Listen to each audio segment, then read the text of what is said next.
Ayan na po, magiging dalawa na po yung aking stand. Kasi, pang-vlog po kasi po ito, no? Ginagamit namin pang-vlog. Okay. YouTube ni YouTube. Ni Reels.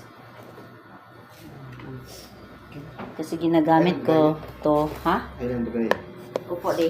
Ginagamit ko po ito sa aking vlog, guys. Kaya, para hindi po siya basta-basta yung matutumba, no? So, mas matibay po ito. Hindi talaga maiwasan na magkalawang siya, no? Pero ganun talaga.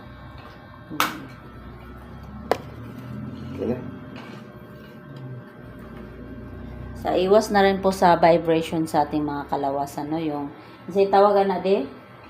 Radiation. Ha? Radiation. Oh, radiation. Ay, radiation.